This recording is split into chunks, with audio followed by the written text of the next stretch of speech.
It takes a while. First generation, second generation. I did lose a couple to trichoderma, but these ones in these jars are all clean.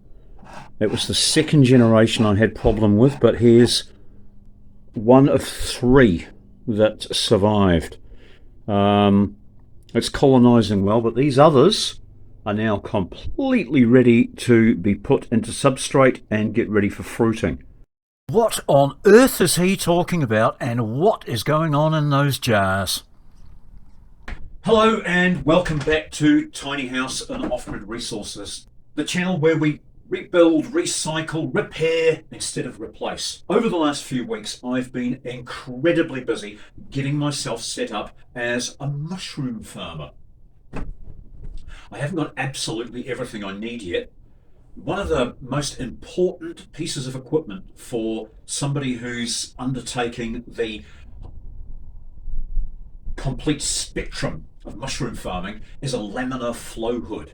A laminar flow hood is an air filtration system that doesn't just clean the air, it discharges the air in a very controlled laminar fashion.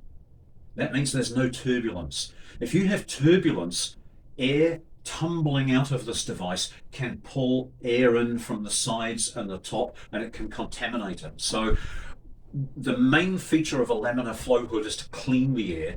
The second feature is to deliver the air in a smooth, controlled fashion.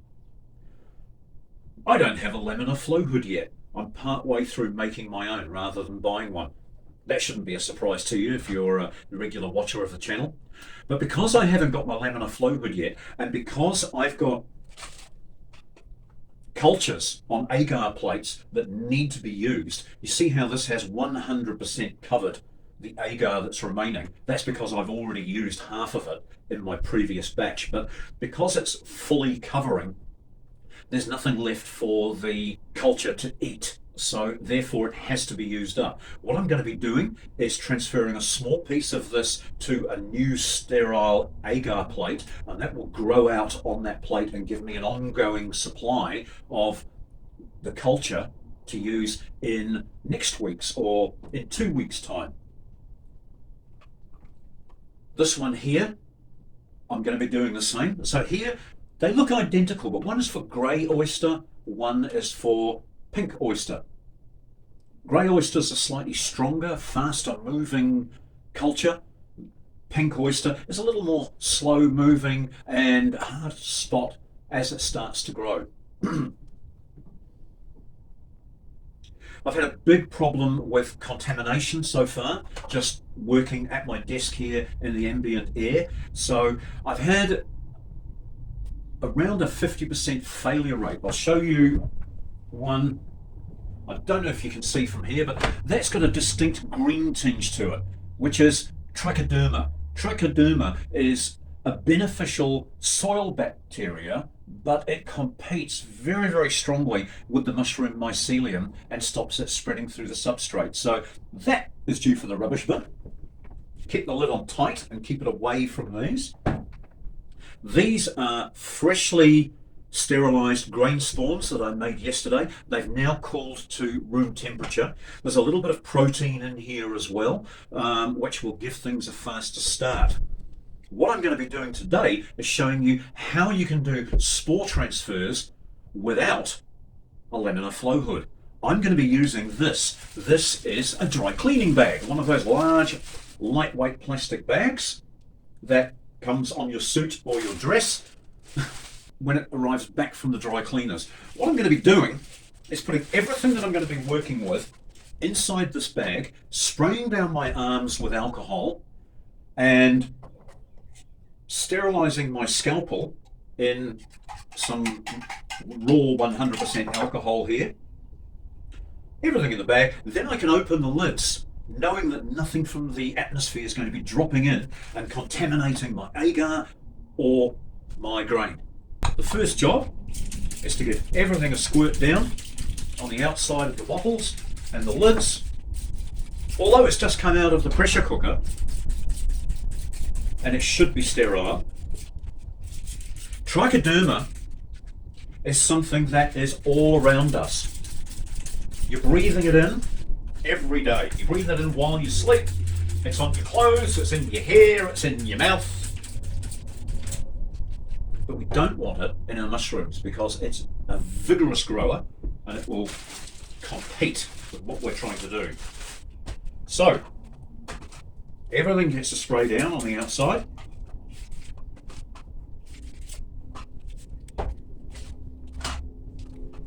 And then gets put in the bag.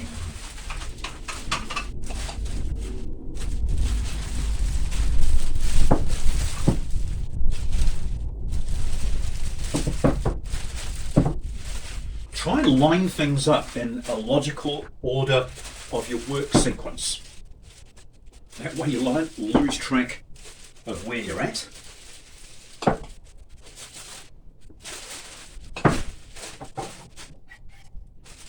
So here we go. I'm going to bring the camera in a little bit closer so you can see what I'm doing. All right, if you're sitting comfortably, then we'll begin.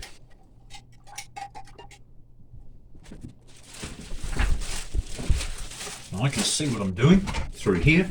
My hands are sterile, my tools are sterile, all of my jars are sterile, and my agar petri dishes are sterile. So I can safely remove the lid and cut into these. So the first thing I'm going to do is remove a sizable chunk and place it upside down into my new petri dish. That will become my culture for the next 2 to 3 weeks work. It will grow out and I'll transfer pieces of it into next week or next fortnight's grain spawn. What I'm going to be doing now is adding pieces of this into my grain spawn and shaking it up.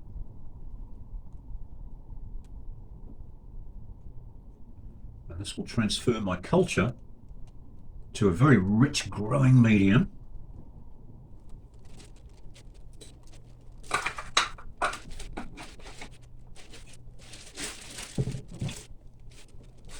And this is going to grow out over the next 2 to 3 weeks and will provide me with a medium that I can spawn my buckets with.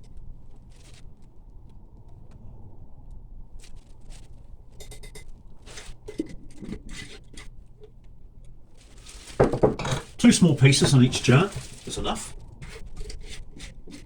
I'm going to do 3 of grey oyster and 3 of pink oyster.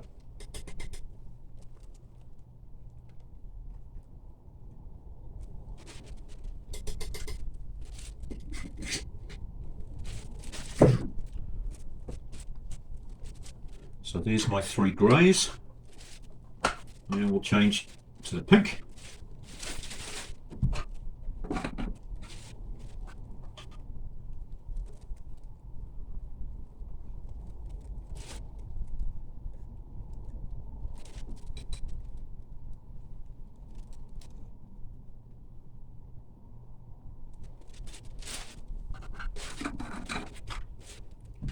I'm going to put these on the other side of the bag because I haven't labelled them yet and I don't want to get the two mixed up.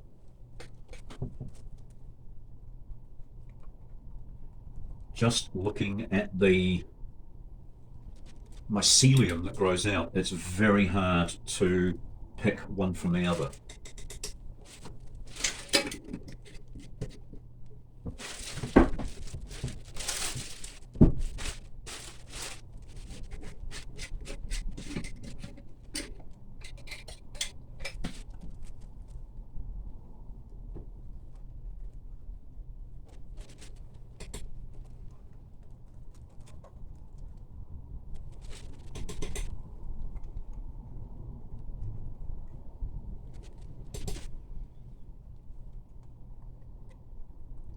Now I got these cultures in from a South Island, New Zealand mushroom farmer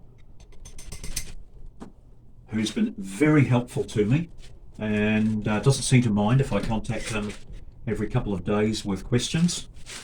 Taylor has been very, very helpful. By the way, that's Taylor from Spore Shift Mushrooms in Timaru. Super nice guy.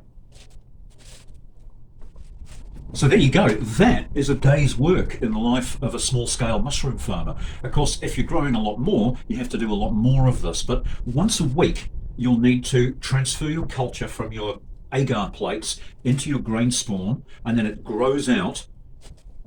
And after 2 weeks, when it's fully mature and ready to go, you'll then put that into your growing medium, into your substrate. And then a couple more weeks in there, in the right conditions, and you'll end up with fruiting bodies, your actual mushroom. What I've got here is some grain spawn that is due to be put into substrate, which is a mixture of sawdust and a light protein. This will get broken up, shaken up, broken up with a knife, crumbled and spread into the substrate, and it'll spend about 3 weeks in the substrate under perfect fruiting conditions, and the fruiting flush will come on at the end of the 3rd week. You can then give it a dunk in water and let it drain, and you'll get a 2nd and perhaps even a 3rd flush. Many commercial farms don't like to wait around for those 2nd and 3rd flushes because they are smaller. They prefer to just get the 1st flush and then move on, clear the shelves, and put up more bags or more buckets ready for the next flushes. So what I'm going to do now is throw this bag away. I don't like single-use plastics, but it's vitally important that we keep everything clean, clean, clean. So I just do one job per bag, heft the bag, and start again next week when I do the same job again with a fresh bag. What I'm going to be doing is giving the whole mushroom thing a once-over lightly approach. I'm going to give you the chance to have a look at a little bit of everything that I do, and then if anything grabs your attention, you can just say, hey, whoa, whoa, whoa, stop there, go back, tell me more about this. So I'm going to be going through every stage of growing mushrooms, and you will get the chance to ask in the comments for more detail on each particular part. There's no way that I could get everything to do with growing mushrooms into one video, unless you want to sit down for a day and a half and we make this a 30 or a 40-hour video. It just can't be done any other way. So as I say, once over lightly, give you a look at the general overview of how it all works, and then anything that you need more instruction on, we'll deep dive. So if this sounds like a bit of you, why not press the subscribe button? That way we can stay in touch. You'll know what's happening because you'll get a notification the moment that I drop a new vid. Hitting the like button or even the dislike button and dropping a comment down below all helps the algorithms and helps me push these videos out to more and more people. So I'd really appreciate it if you do that, and we can all get growing. Now, just to finish off, I want to give you some examples of healthy and unhealthy mushroom cultures on agar in petri dishes. This is the last little bit of pink oyster culture that I bought from Taylor at Spore Shift.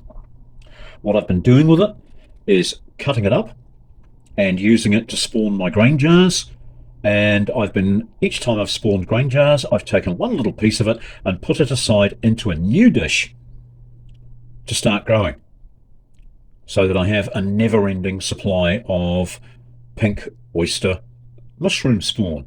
But the problem is, with contamination, if you drop your one piece into an agar dish, and that agar dish is in any way contaminated, before your spawn starts to spread, you'll find other contaminants taking over. Here we've got some trichoderma, which is the most common, the greeny blue penicillin looking contamination, and something else that's white, which could be mistaken for mycelium. It could also be trichoderma at its juvenile stage. In a day or two, if that turns green, I'll know it's another spot of trichoderma.